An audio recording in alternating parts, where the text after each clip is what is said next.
বাইরে আমার হযরত জুনায়েদ বাগদাদী রহমাতুল্লাহ আলাইহি বলি না ভণ্ড, জোরে বল, সাধন ভজন করে ওলি হয় নাই। সাধন ভজন মানে যে জঙ্গলে 40 বছর, ও জঙ্গলে 42 বছর এইভাবে ওলি হয় নাই।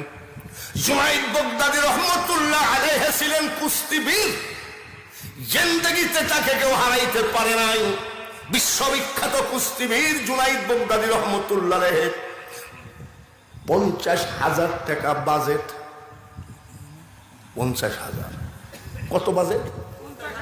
জোরে কোন? 50,000 টাকা বাজেট। এইবার জুনায়েদকে যে হারাইতে পারবে 50,000 টাকা সে পাবে।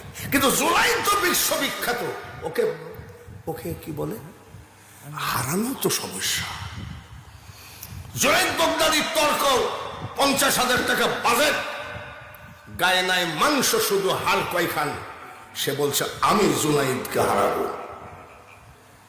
দেখবেন আমি আর আনসারি ভাই যদি বলি এবার আমরা বিশ্বকাপে দুজন খেলবো,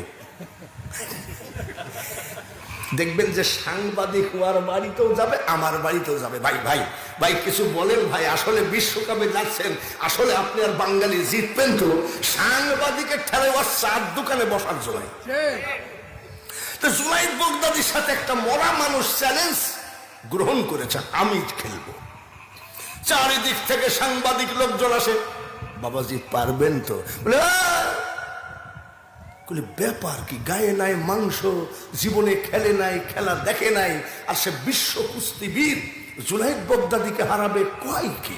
চারিদিকে আনাসে কানাসে, দোকানে বাজারে মাঠে ঘাটে একই আলোচনা যে এই লোকটা কি পাগল যে জুনায়েদ বাগদাদীর একটা কেনি আঙ্গুলের গুতা খাইতে পারবে। সবাই আসে যে আপনি জীবনটা হারাইয়েন না, বলে তো জুনায়েদকে বলিস সে যেন কাফনের কাপড় কিনে আনে। ব্যাপার কি? আস্তে আস্তে খেলার দিন হাজির হয়ে যায়। 50,000 টাকা টেবিলে নিয়ে বসে আছে। গ্যালারিতে খেলা দেখাতে যদি 50,000, সেদিন হয়েছে 1 লাখ। দেখে আসি। এইবার বাবাজিরা পাবনা জেলা, কুষ্টিয়া জেলা, পাশাপাশি জেলা, আমরা ছোটবেলায় হাডুডু খেলা দেখেছি। ছোট হাডুডু খেলতো, 2 পার্টি আগে হাতে হাত দিয়ে মুসাফা করে নিত যে ভাই কোন জায়গায় ধাক্কা মারতে কোন জায়গায় লাগে কিছু মনে করো না।